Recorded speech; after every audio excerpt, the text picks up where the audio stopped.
The moment Mara Kincaid stepped between the vampire king and the four nobles circling him like jackals, she knew her life would never be the same.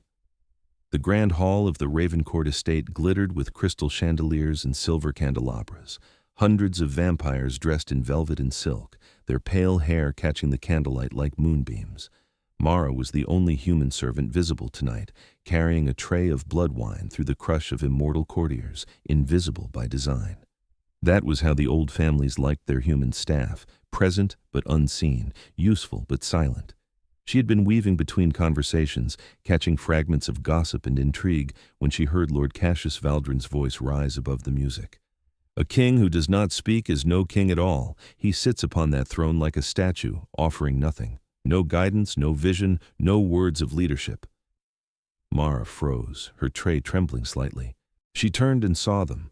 Four nobles in a loose semicircle around King Phelan Ravencourt, their faces twisted with barely concealed contempt.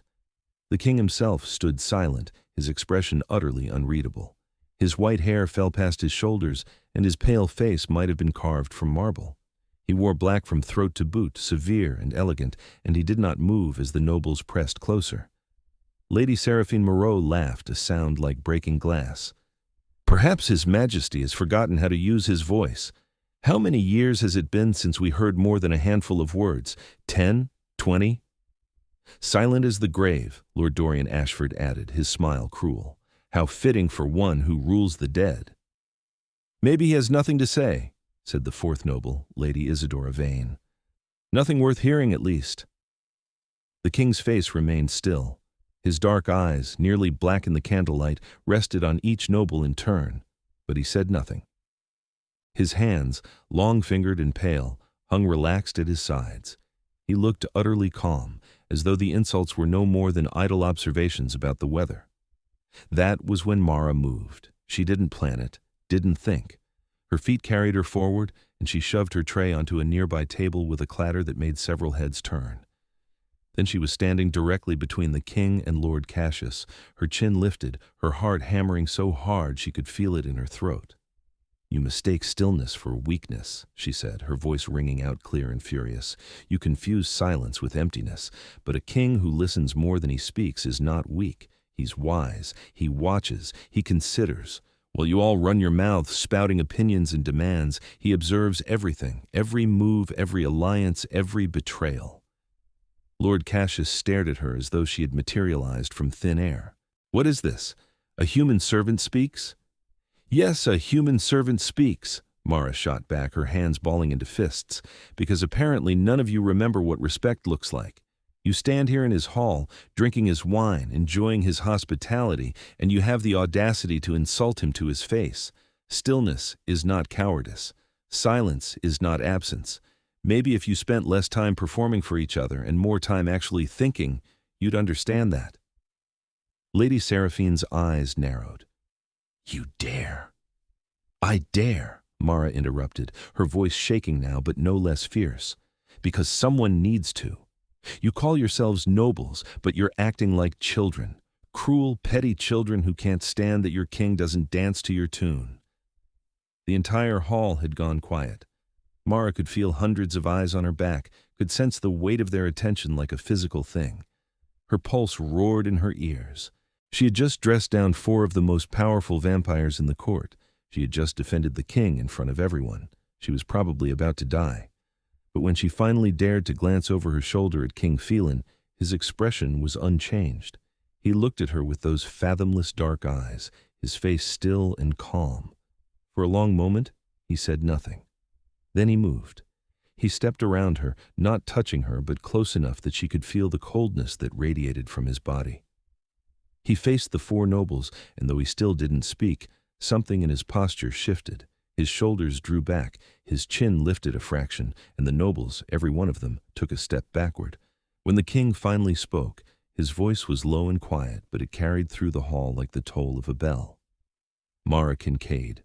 She nearly jumped at the sound of her own name. "You are hereby appointed Mistress of the Grand Hall.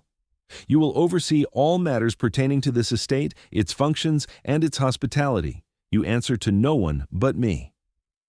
The silence that followed was absolute. Mara couldn't breathe, couldn't think. Mistress of the Grand Hall.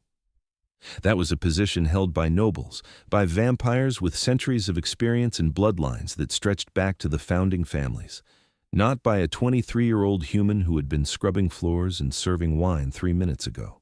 Lord Cassius's face had gone from contemptuous to murderous. "Your Majesty, surely you cannot mean—" The king turned his head just slightly and looked at Lord Cassius. He said nothing. He didn't need to. The look alone was enough to make the noble's words die in his throat. Then King Phelan turned and walked away, his black coat sweeping behind him like wings. The crowd parted before him, and he disappeared through a side door without another word. Mara stood rooted to the spot, her mind reeling. Around her, the court erupted in whispers, a wave of sound that crashed over her from all sides. Lady Seraphine stepped closer, her smile vicious. "Enjoy your new position while it lasts, little human. I doubt it will be long." Then the nobles swept away, and Mara was left standing alone in the center of the hall, her hands shaking, her future utterly, terrifyingly uncertain. The next morning, Mara was summoned to the king's private study. She had barely slept. After the gala, she had returned to her tiny room in the servants' quarters, but the other humans had avoided her, their faces tight with fear or envy. No one wanted to be associated with the girl who had just painted a target on her own back. Now, as she climbed the winding staircase to the upper floors of the estate, her stomach twisted with nerves. She had no idea what to expect. Would the king dismiss her, punish her for overstepping, apologize for the impossible position he had placed her in? The study door was open. She knocked lightly on the frame, and a quiet voice said, "Enter." King Phelan stood by the window, his hands clasped behind his back, looking out over the sprawling grounds of the estate. The morning light, filtered through heavy curtains, painted him in shades of gray. He didn't turn when she stepped inside. Mara cleared her throat. "Your Majesty, you asked to see me." "I did." Silence. Mara waited, her heart thudding. When he still didn't speak, she ventured, "About last night. You defended me." "Yes." "Why?" The question caught her off guard. She hesitated, searching for the right words. "Because it was wrong. What they were saying. The way they were treating you. Many things at court are wrong. You have worked here for 2 years. You have witnessed cruelty before. You have never intervened." "I know," she admitted. "But this was different. You're the king. And you just stood there. You let them say those things. I couldn't understand why you weren't defending yourself, and then I realized you didn't need to. You were letting them reveal themselves, their disrespect, their arrogance. You were giving them rope to hang themselves with." Now he did turn, and his eyes met hers. They were black as a starless sky, and for a moment Mara felt as though she might fall into them. "You are perceptive," he said softly. "I'm observant," she corrected. "There's a difference." The corner of his mouth twitched, the barest suggestion of a smile. It vanished before she could be sure she'd seen it. "The position I've given you is not honorary," he said. "Et so. It is real. You will have authority over the household, over the staff, over the planning and execution of all events held in this hall. You will be expected to manage budgets, negotiate with suppliers, handle disputes, and represent this estate in matters of hospitality. It is a complex role, demanding, dangerous." "Dangerous," Mara repeated. "You humiliated 4 of the most powerful nobles in my court. They will not forgive that. They will seek to undermine you, to prove you unfit, to force me to remove you. If they succeed, you will be cast out. At best. And at worst? At worst, they will find a way to ensure you disappear entirely." Mara's throat went dry. "Then why did you appoint me?" "Because you were right," King Phelan said simply. "And because this court has grown complacent, comfortable. They believe they understand me, that they can predict me. You disrupted that. I intend to use that disruption." "You're using me as a political tool." "Yes." His honesty was startling. Most people would have dressed it up, softened it, but the king simply stated the truth and waited for her response. Mara took a breath. "All right." His eyebrows rose a fraction.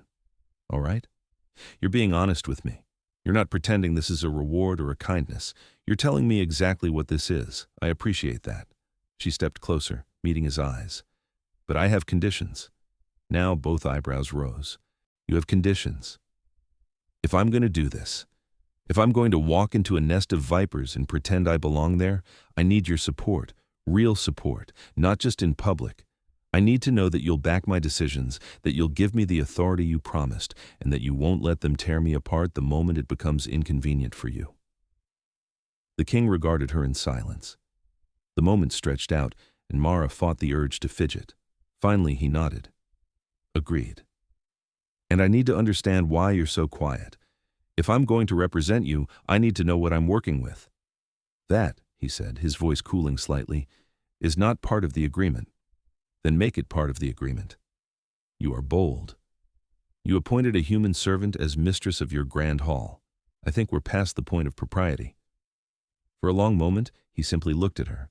Then he moved to his desk, gestured for her to sit in one of the chairs opposite, and took his own seat. His fingers steepled beneath his chin. I am quiet, he said at last, because words are weapons, and I learned long ago that silence is a shield. When you speak, you reveal yourself, your intentions, your weaknesses, your fears. Nobles like Cassius and Seraphine have spent centuries honing their ability to twist words, to manipulate meaning, to use a single misplaced phrase as a dagger. I do not give them that weapon. Mara leaned forward. But doesn't silence have its own risks? They think you're weak, indecisive. Let them think it. As you yourself observed, they reveal far more when they believe I am not a threat. They scheme openly, form alliances carelessly, plot within earshot. If they feared my words, they would guard their own more carefully. So it's strategy. It is survival. Mara studied him. There was something in his expression, a flicker of old pain, quickly masked. She wondered how long he had been king, how many betrayals he had weathered, how many knives had found his back before he learned to turn silence into armor. It must be lonely, she said quietly. His eyes snapped to hers, sharp and startled. I mean, she stumbled over the words. I just meant that if you can't speak freely, if every word is a calculated risk, that must be isolating. The king's face smoothed out again, becoming unreadable once more, but his voice, when he spoke, was softer. Loneliness is the cost of the crown. Mara felt an unexpected ache in her chest. Before she could stop herself, she said, It doesn't have to be. He tilted his head, a question in the gesture. You have someone on your side now, she said. Someone who defended you when no one else would. Someone who isn't afraid of Cassius or Seraphine or any of the others. You don't have to be alone in this. King Phelan stared at her, and for the first time, she saw something flicker in those black eyes. Surprise, maybe, or hope. It was gone so quickly she couldn't be sure. But when he spoke again, his voice was almost gentle. We shall see, Mara Kincaid. We shall see. Over the following weeks, Mara threw herself into her new role with a determination that surprised even herself. The Grand Hall was a labyrinth of tradition and protocol, and she had to learn it all from scratch. Which families had precedence at formal dinners, which wines were served at which events, how to negotiate with vampire merchants who had been doing business with the estate for centuries. She was exhausted, she made mistakes, and the nobles watched every single one, their smiles sharp and hungry. But King Phelan kept his word. When she made a decision about the rearrangement of the formal dining room and Lord Dorian challenged her in front of the household staff, the king appeared in the doorway, said nothing, and simply looked at Dorian until the noble backed down. When she struggled with a budget dispute and Lady Isadora tried to override her authority, the king sent a written note to the noble, a single line in his elegant handwriting. Mistress Kincaid speaks with my voice. He never made a grand show of it. He never delivered speeches or public declarations. But his support was constant, a quiet, steady presence that surrounded Mara like a shield. And slowly, she began to understand him. He was always watching, always present. He attended every meeting, every dinner, every court function, but he rarely spoke. Instead, he observed, those black eyes taking in everything, missing nothing. When he did speak, it was with precision, a few words that carried the weight of 1,000. He was brilliant. Mara realized that within days. The nobles thought his silence meant he was passive, but they were wrong. He was 10 steps ahead of them, always. He anticipated their moves, countered their schemes before they even fully formed, and he did it all without ever raising his voice or losing his composure. And he was kind. That realization came more slowly, in small moments. The way he ensured the human staff were paid fairly and on time. The way he quietly redirected nobles who were cruel to servants. The way he listened, truly listened, when someone came to him with a problem. He was kind and he was lonely, and Mara found herself thinking about him far more than was probably wise. 2 months after her appointment, the first real attack came. Mara was in the kitchens reviewing the menu for an upcoming banquet when one of the human cooks approached her nervously. "Mistress Kincaid, there's a problem with the wine delivery." Mara looked up from her notes. "What kind of problem?" "The bottles. They're wrong. The supplier sent red wine instead of blood wine, and the banquet is tomorrow night." Mara's stomach dropped. Blood wine was a delicacy among vampires, expensive and difficult to source. Red wine was an insult, an implication that the host didn't care enough to serve proper refreshment. If she served red wine at a formal banquet, the nobles would have all the ammunition they needed to declare her unfit. "Who placed the order?" Mara demanded. "You did, mistress. At least that's what the supplier says. They have a written order with your signature." "Let me see it." The cook handed her a piece of paper. Mara's eyes scanned it, and her blood ran cold. It did look like her handwriting close enough to fool someone who wasn't paying attention, but she knew she hadn't written it. The flourish on the K was wrong, and she always dated her orders in the upper right corner, not the left. This was a forgery. "Who has access to my office?" Mara asked, her mind racing. "Several of the senior staff, mistress, and any noble who wishes to enter, of course." "Of course." Mara folded the paper carefully, her jaw tight. "Send word to the supplier that there was an error. Offer to pay a premium for an emergency delivery of blood wine by tomorrow evening. Use my discretionary budget if you need to." The cook nodded and hurried away. Mara stood alone in the kitchen, her hands shaking with anger. Someone had set her up. Someone wanted her to fail. She needed to tell the king. She found him in the council room, listening to a tedious report from the estate's treasurer. When Mara slipped in through the side door, King Phelan's eyes flicked to her, and something in her expression must have given her away, because he immediately raised a hand to silence the treasurer. "We will resume this later," he said quietly. "Leave us." The treasurer, a vampire with silver hair and a perpetually sour expression, shot Mara a resentful look but obeyed. When the door closed behind him, the king rose from his seat. "What has happened?" Mara explained the situation, her words tumbling out in a rush. The king listened without interrupting, his face impassive. When she finished, he was silent for a long moment. Then he said, "Show me the forged order." She handed him the paper. He studied it, his dark eyes moving over every line, every curve of the letters. Then he set it down on the table and looked at her. "This is the work of Lady Seraphine." Mara blinked. "How do you know?" "The paper is from her estate. See the watermark?" He tilted the page so the light caught it, revealing a faint crest. "And the ink is a particular shade of blue that she favors. She has always been careless in her subterfuge. She relies on others being too distracted to notice the details. What do we do? You have already taken steps to correct the supply issue. That is good. As for Lady Seraphine," he paused, his expression thoughtful, "we will address it, but not yet." "Not yet? She tried to sabotage me." "Yes, and she will try again. If we confront her now, she will simply deny it and become more careful. Better to let her believe she is succeeding. Let her grow confident, reckless." Mara frowned. "You want to use me as bait." "I want to give her enough rope to hang herself," he said, echoing her words from their first conversation. "But I will not let her hurt you. You have my word." "How will you stop her if you don't even confront her?" "I have my ways." It wasn't a satisfying answer, but Mara had learned that the king rarely gave satisfying answers. He dealt in implications and half-truths, in gestures and silences. It was maddening. It was also effective.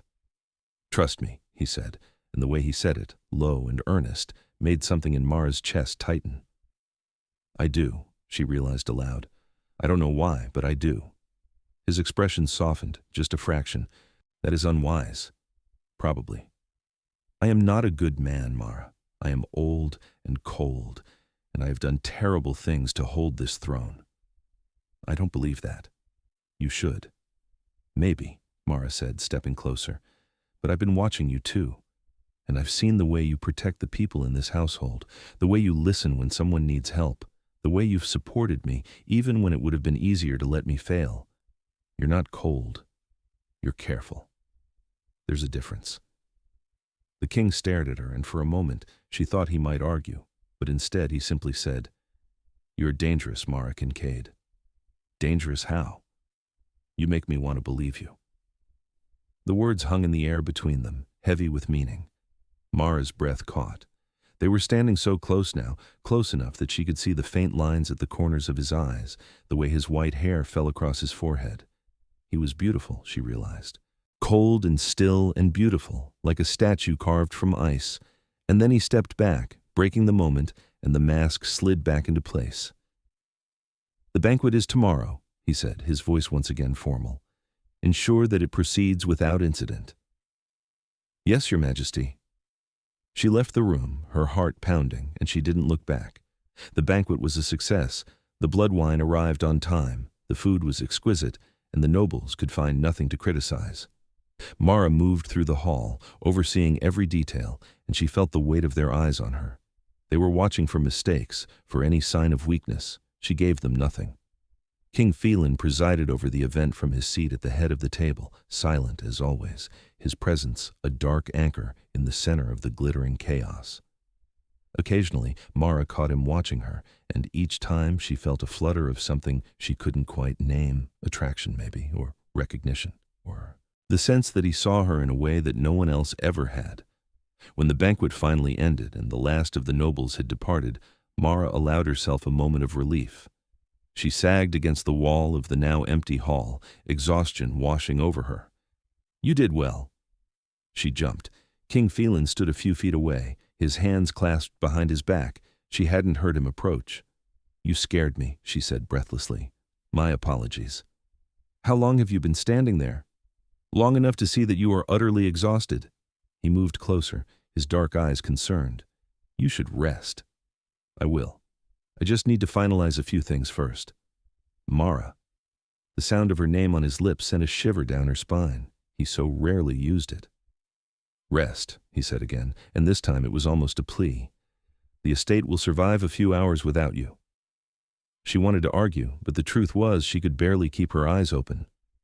"All right," he nodded, seemingly satisfied. But as she turned to leave, he said, "Mara." She looked back. "Thank you." "For what?" "For standing with me, even when it costs you." Her throat tightened. "You don't need to thank me for that." "Perhaps not, but I will, nonetheless." They stood there in the quiet hall, the candles burning low, and Mara felt the distance between them like a physical thing. She wanted to cross it, wanted to reach out, to touch his hand, to ask if he felt this thing between them too. But she didn't, because he was a king, and she was human, and there were 1,000 reasons why this couldn't happen. So she just smiled, tired and genuine, and said, "Good night, Your Majesty." "Good night, Mara." Over the following weeks, the attempts to undermine her grew more frequent. Servants were bribed to ignore her orders, supplies went missing. Rumors spread through the court that she was embezzling funds, that she was incompetent, that she was using her position to enrich herself at the estate's expense. Mara weathered it all. She documented everything, kept meticulous records, and refused to rise to the bait. And through it all, King Phelan was there, not always visible, but always present. She would find notes on her desk, written in his elegant hand, offering advice or quiet reassurance. He would appear at crucial moments, his mere presence enough to silence dissenters. He protected her in his own silent way. And Mara, against all reason, was falling in love with him. She tried to fight it, told herself it was just gratitude or admiration, or the intensity of working so closely together. But she couldn't deny the way her heart raced when he entered a room, or the way she found herself seeking him out, inventing reasons to meet with him. She noticed things about him that no one else seemed to see. The way he softened, just slightly, when he spoke to her. The way his eyes followed her across the hall during court functions. The way he always seemed to know when she was struggling. appearing at her side with a quiet word of encouragement. One evening, after a particularly difficult meeting with the household staff, Mara found herself in the estate's library, seeking refuge among the shelves of ancient books. She was running her fingers along the spines, not really reading the titles, when she heard a soft footstep behind her. "You come here often," King Phelan observed. Mara turned, her heart skipping. "It's peaceful, and no one bothers me here." "I am bothering you now? You don't count." He tilted his head, and she could have sworn she saw amusement in his eyes. "Why not?" "Because you're—" She hesitated, searching for words. "Because I don't mind when it's you." He moved closer, his footsteps silent on the thick carpet. "What were you looking for?" "Nothing in particular, just thinking." "About?" "About how strange my life has become. 2 months ago, I was a servant. Now I'm mistress of the Grand Hall, managing an estate, navigating vampire politics, and somehow surviving despite the fact that half the court wants me gone." "More than half," he said dryly. Mara laughed, surprised. "That doesn't help. The truth rarely does." He stopped a few feet away, studying her. "Do you regret it? What you did that night?" "No," she said immediately. "Never." "Even though it has made your life infinitely more complicated?" "Even though." "Why?" Mara considered the question. "Because it was right. And because—" she took a breath. "Because I meant what I said. I'm on your side. And I don't regret that, no matter how hard they try to make me." Something in his expression shifted. He stepped closer, close enough that Mara could feel the coldness of his presence, the otherworldly chill that marked him as something other than human. But she didn't flinch, didn't step back. "You confound me, Mara Kincaid," he said softly. "Good," she whispered. "You confound me too." "I'm not easy to know. I do not speak of myself, of my past, of my fears. I'm closed and cold and loyal," Mara interrupted, "and protective, and far kinder than you want anyone to know. I see you, Phelan. I see who you are, not just what you show the court." It was the first time she had used his given name, and the sound of it seemed to startle them both. His eyes darkened, and for a moment she thought he might reach for her. But then he stepped back, and the moment shattered. "It is late," he said, his voice once again formal. "You should rest." Mara's chest ached with disappointment, but she nodded. "Yes, Your Majesty." "Phelan," he corrected quietly. "When we are alone, you may call me Phelan." It was a small thing, a tiny concession, but it felt monumental. "Good night, Phelan," she said, testing the name on her tongue. "Good night, Mara." The conspiracy came to a head on a cold night in late autumn. Mara was in her office reviewing budgets when she heard raised voices in the corridor outside. She rose from her desk and opened the door to find Lord Cassius, Lady Seraphine, Lord Dorian, and Lady Isadora standing together, their faces twisted with fury. "Where is he?" Cassius demanded. "Where is who?" Mara asked, her hand tightening on the doorframe. "The king. We know you've been manipulating him, whispering in his ear, turning him against his own court." Mara's blood ran cold. "That's absurd." "Is it?" Seraphine stepped forward, her smile vicious. "You, a human, appointed to one of the highest positions in the household. You, given authority over nobles who have served this court for centuries. You, constantly in his presence, always at his side. What else are we to think?" "You're to think that I'm doing my job," Mara said sharply, "and that the king appointed me because I earned it." "You earned nothing," Dorian spat. "You're a parasite, feeding off his misplaced trust." "And it ends tonight," Isadora added. "We have called a council. The king will answer for his decisions, and you will be removed." Mara's mind raced. A council could challenge the king's authority, force him to explain his actions, and if enough nobles sided against him, they could strip her of her position or worse. "You can't just call a council." "We can and we have," Cassius said. "The king will meet us in the Grand Hall within the hour, or we will consider it an abdication of his responsibilities." They swept away, leaving Mara standing in the corridor, her hands shaking. She needed to warn Phelan, needed to tell him what was happening. She ran through the estate, her footsteps echoing on the stone floors until she reached his study. She burst in without knocking, and he looked up from his desk, startled. "Mara, what?" "They've called a council," she gasped. "Cassius, Seraphine, Dorian, Isadora. They're demanding you answer for appointing me. They want me removed, and they're threatening to consider it an abdication if you don't comply." Phelan's expression didn't change, but something cold and dangerous flickered in his eyes. "When?" "Within the hour, in the Grand Hall." He rose from his seat, his movements controlled and deliberate. "Very well. Very well, that's all you have to say? What would you have me say, Mara?" "I don't know. That we'll fight this?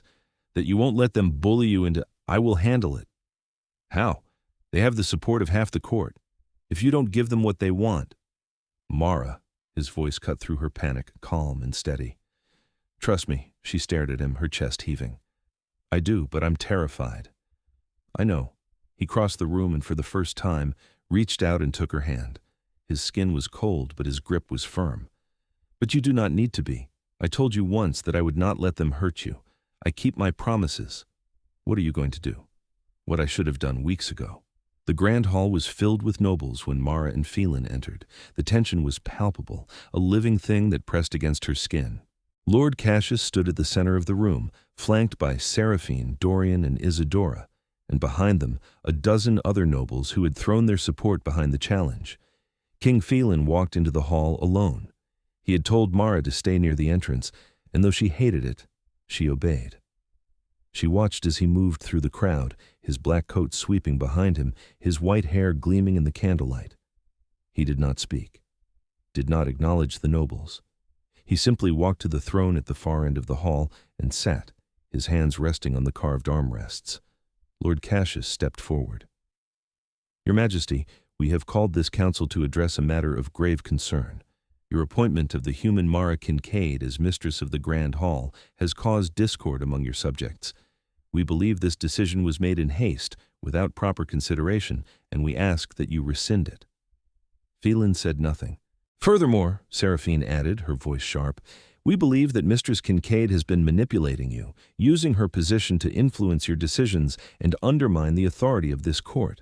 We ask that she be removed from the estate entirely." Still, Phelan remained silent. He simply looked at them, his expression unreadable. "Your Majesty, we require an answer," Dorian said, his voice rising. "Will you defend this decision, or will you admit your mistake?" The silence stretched out, unbearable. Mara's nails dug into her palms. She wanted to scream, to defend herself, to fight back. But she had promised Phelan she would trust him, and so she waited. Finally, the king rose from his throne. He descended the steps slowly, deliberately, until he stood on the same level as the nobles. And then, without a word, he raised his hand. The doors to the hall swung open, and a group of guards entered, carrying a stack of documents. They placed them on the table in the center of the room and stepped back. Phelan gestured to the documents. "Read them," Cassius frowned. "What is this?" "Evidence," Phelan said quietly, "of your conspiracy." The nobles exchanged uneasy glances. Seraphine moved to the table and picked up the top document, her eyes scanning the page. Her face went pale. This is private correspondence," she stammered. "It is a record of your attempts to sabotage Mistress Kincaid," Phelan said, his voice even. "Forged orders, bribed servants, falsified records, all traced back to you, Seraphine, and to you, Cassius, and to you, Dorian, and you, Isadora." The hall erupted in whispers.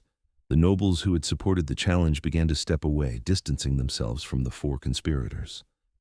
"You have spent weeks undermining her," Phelan continued, his voice cutting through the noise. "Not because she was unfit, but because she was human, because she dared to speak against you, because you believed I would not notice. Your Majesty, You were only concerned with yourselves," Phelan interrupted, and his voice, though quiet, was edged with steel. "You sought to prove her weak, and in doing so, you proved your own treachery. You sought to manipulate me, and you failed." He stepped closer to Cassius, and though he was no taller than the noble, he suddenly seemed to tower over him. "You called me silent. You called me weak. You thought that because I did not speak, I did not see. But I saw everything, every scheme, every betrayal, every petty cruelty. And I allowed it, because I wanted you to reveal yourselves." The four nobles stared at him, their faces a mixture of shock and fear. "You are hereby stripped of your titles and your lands." Phelan said, his words falling like a hammer. You will leave this court, and you will not return.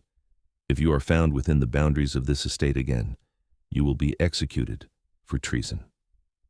You cannot, Cassius began. I can, Phelan said, his eyes black and cold as the void. And I have. Guards moved forward, flanking the four nobles. They were escorted from the hall, their protests echoing until the doors closed behind them. The remaining nobles stood in stunned silence. Phelan turned to face them, and when he spoke, his voice was quiet once more. Mistress Kincaid will remain as mistress of this grand hall. She has my full support, and she has earned her position through competence, courage, and integrity. If any among you wish to challenge that, you are welcome to leave with the others. No one moved. Good, Phelan said. Then this council is concluded. He turned and walked out of the hall, and Mara, her heart pounding, followed.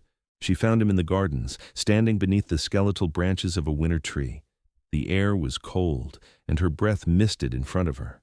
Phelan stood with his back to her, his hands clasped behind him, staring out at nothing. Phelan, she said softly. He turned, and the look on his face stole her breath.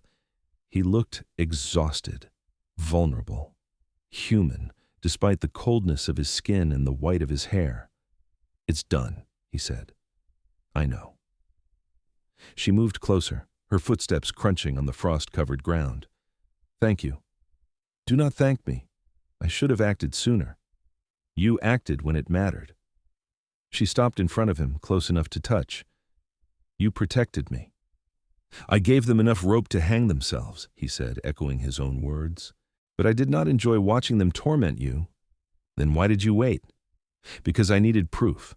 Absolute, undeniable proof. If I had moved too soon, they would have claimed I was acting out of favoritism, that I was compromised. But now, he gestured back toward the hall. Now no one can question my decision. Mara reached out and took his hand. It was cold, but she didn't care. You could have told me what you were doing. I could have, he admitted, but you are not skilled at deception, Mara. If you had known, they would have seen it in your face. You needed to believe you were vulnerable so that they would too. That's manipulative. Yes, she should have been angry, should have felt used, but all she felt was relief and gratitude and something far deeper. I was so scared, she whispered. Not for me, for you. I thought they might actually succeed, that they might force you to send me away. Never, he said, his voice fierce. I would have abdicated before I let them take you from me. The words hung in the air between them. Mara's breath caught. Phelan. I know, he said. I know this is impossible. You are human. I am not. You are young. I am old beyond measure. You deserve a life in the sun, and I can only offer you darkness. I don't care, Mara said, her voice breaking. I don't care about any of that. You should. But I don't. She stepped closer, until they were nearly touching. I fell in love with you, Phelan. Somewhere between that first night and now, I fell completely, impossibly in love with you. And I know it's foolish, and I know there are 100 reasons why it can't work, but I don't care. I needed you to know. He stared at her, his dark eyes wide and unguarded. Mara. You don't have to say anything, she said quickly. I just needed to tell you. And if you don't feel the same, that's... He kissed her. It was soft and cold and desperate, and it made Mara's whole world tilt on its axis. She gasped against his mouth, and he pulled her closer, one hand tangling in her hair, the other wrapping around her waist. She could feel the coldness of his body, the inhuman strength in his grip, but she also felt the tenderness, the longing, the absolute certainty that this was right. When they finally broke apart, they were both breathless. I have loved you since the moment you stepped between me and those nobles, Phelan said, his voice ragged. I have loved you every day since, and I have been terrified of it, because loving you means risking you. It means making you a target. It means pulling you into a world that will never fully accept you. I'm already in that world, Mara said, her hands fisting in his coat. And I chose it. I chose you. You do not know what you are asking. Then tell me, explain it, but don't push me away, Phelan, please. He closed his eyes, and for a long moment he simply held her. If you stay with me, You will always be an outsider at court. There will always be those who resent you, who see you as lesser, and I cannot change that. I know. And you will age. You will grow old, and I will not. I will watch you wither and die, and I will be left with nothing but memories. Mara pulled back just enough to look him in the eyes. Then turn me. He froze. What? Turn me, she repeated. Make me like you. Then we'll have forever. Mara, you cannot. Why not? You said it yourself. I'll age and you won't. But if you turn me, we can face this world together, as equals. It is not that simple. The transformation is agonizing. There is no guarantee you will survive, and even if you do, you will be giving up your humanity. The sun, warmth, mortality, all of it gone forever. I know, Mara said, and I'm still asking. He searched her face as if looking for doubt, but she met his gaze steadily, her resolve unshaken. Finally, he said, Not yet. What? Not yet, he repeated. If you are certain, truly certain, I will grant you this, but not yet. I want you to live as a human a while longer, to be sure that this is what you want, to be sure that I am what you want. I'm already sure. Perhaps, but I need to be sure as well. He cupped her face in his cold hands. Give me time, Mara, give us time. And if in a year you still want this, I will turn you. I will make you my queen, and we will rule together. Tears sprang to Mara's eyes. Your queen? If you will have me. She laughed a wet, joyful sound. Yes, yes, of course, yes. He kissed her again, and this time it was slow and sweet, a promise sealed in the cold night air. The year that followed was the strangest, most wonderful of Mara's life. She remained mistress of the Grand Hall, and under her stewardship, the estate began to change. She opened the halls to light, replaced heavy drapes with sheer curtains that let in the moonlight. She rearranged the formal dining room to encourage conversation rather than rigid hierarchy. She hired more human staff and ensured they were treated with respect. The court, for all its initial resistance, began to adapt. Without Cassius, Seraphine, Dorian, and Isadora to stir dissent, the other nobles found it easier to accept her. Some even came to respect her, grudgingly admitting that she had a talent for hospitality and management, and Phelan was a revelation. In private, away from the court, he was warm and attentive. He spoke more freely, sharing stories of his long life, his struggles, his regrets. He asked about her childhood, her dreams, her fears. He made her laugh with dry observations about the absurdities of court politics. They spent hours in the library, reading side by side. They walked through the gardens in the evenings, his hand wrapped around hers. They danced in the empty hall after formal events, just the two of them swaying to imagined music. And slowly, the court began to see what Mara had always known, that their silent king was not weak or cold or indifferent. He was simply careful, guarded, and he had chosen to let her in. Mara also began to understand the full weight of what it meant to be with him. The nobles who had once scorned her now watched her with wary calculation, uncertain of her place in the hierarchy. She was not yet a vampire, not yet his queen, but she was clearly more than a mistress. She existed in a strange, in-between space, and it was exhausting. But Phelan was always there, always steady. And when she doubted, when she wondered if she was strong enough for this, he would take her hand and remind her that she had already proven her strength. You defended me when no one else would, he said one night as they sat together in his study. You stood against the most powerful nobles in the court without hesitation. You have nothing left to prove, Mara. Except to myself, she admitted. Sometimes I still feel like that servant, pretending to be something more. You are not pretending. You are mistress of the Grand Hall because you earned it, and you will be queen because you deserve it. A human queen. For now, the reminder sent a thrill through her. In a few months she would undergo the transformation. She would become a vampire, and she and Phelan would be bound together for eternity. It was terrifying. It was exhilarating. It was everything she wanted. The transformation took place on the anniversary of the night she had defended him. The court gathered in the Grand Hall, not because the transformation was a public event, but because Phelan wanted them to witness the beginning of a new era. Mara stood beside him at the front of the hall, her heart pounding, her hands cold with nerves. He had explained the process to her in detail. He would drain her blood, bring her to the edge of death, and then feed her his own. The transformation would take hours, possibly days, and it would be agonizing. There was no guarantee she would survive. But Mara had never been more certain of anything in her life. Phelan turned to her, his expression solemn. "Are you ready?" "Yes?" "You can still change your mind. No one will think less of you." "I won't change my mind." He nodded, then addressed the court. "Mara Kincaid has chosen to join us, to become one of us, and when the transformation is complete, she will be my queen. You will show her the same respect and loyalty you show me, or you will answer to me." His voice carried through the hall, a quiet command that brooked no argument. The nobles bowed their heads in acknowledgement. Then, Phelan took Mara's hand and led her from the hall to his private chambers. The room was prepared, candles lit, the bed draped in soft linens, a chair positioned nearby for him to sit and keep vigil. "Lie down," he said gently. Mara obeyed, her hands trembling.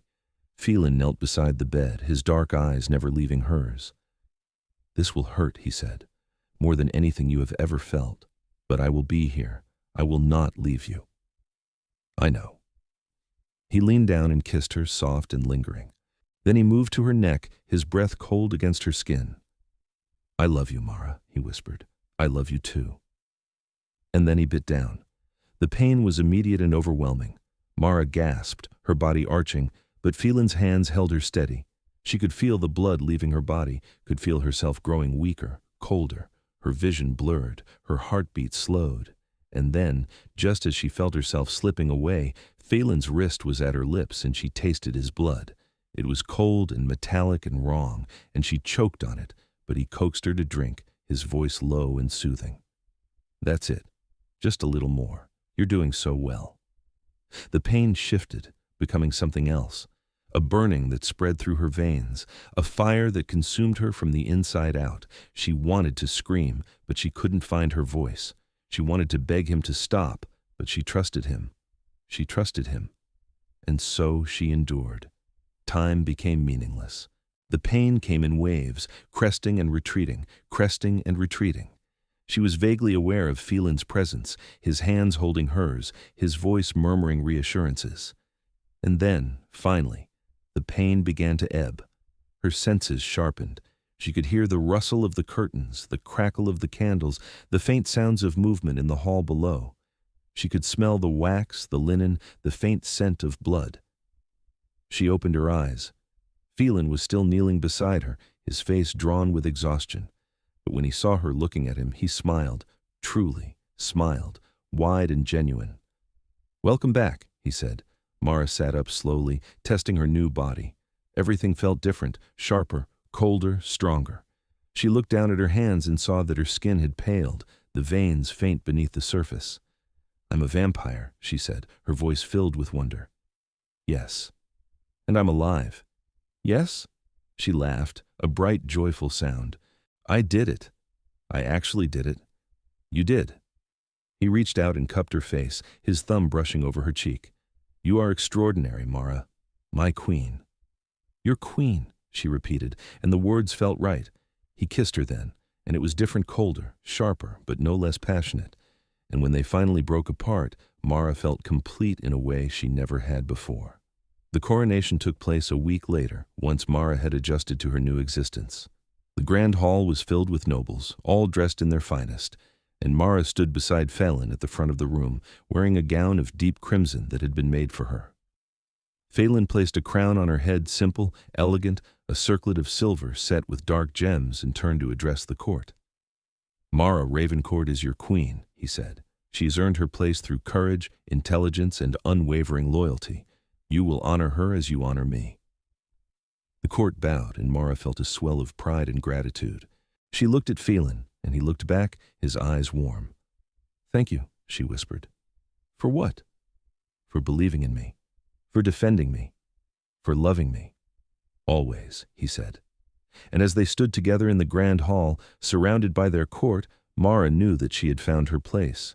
Not as a servant, not as an outsider, but as a queen, as his partner, as his equal. The years that followed were filled with challenges, but Mara and Phelan faced them together.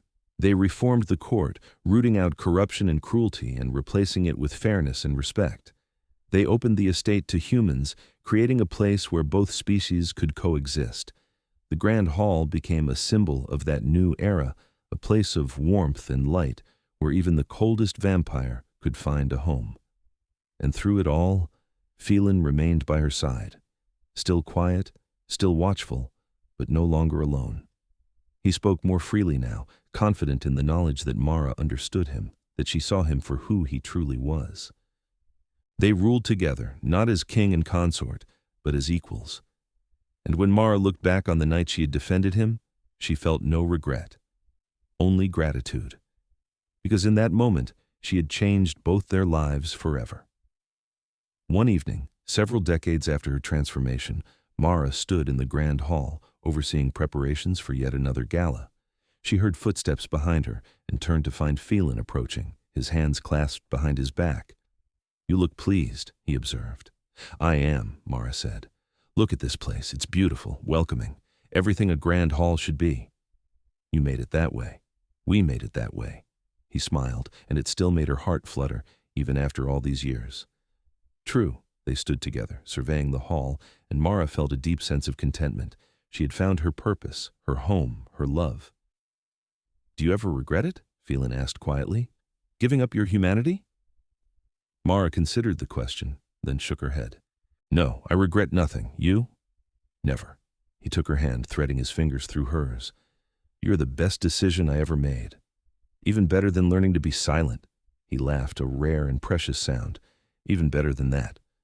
They stood there, hand in hand, as the staff bustled around them, preparing for the gala. And Mara thought about all the nights to come, all the centuries stretching out before them. And she smiled. Because she had defended the quiet vampire king from cruel nobles, and he had made her mistress of his grand hall. But more than that, he had made her his partner, his equal, his queen, and together they had built something beautiful.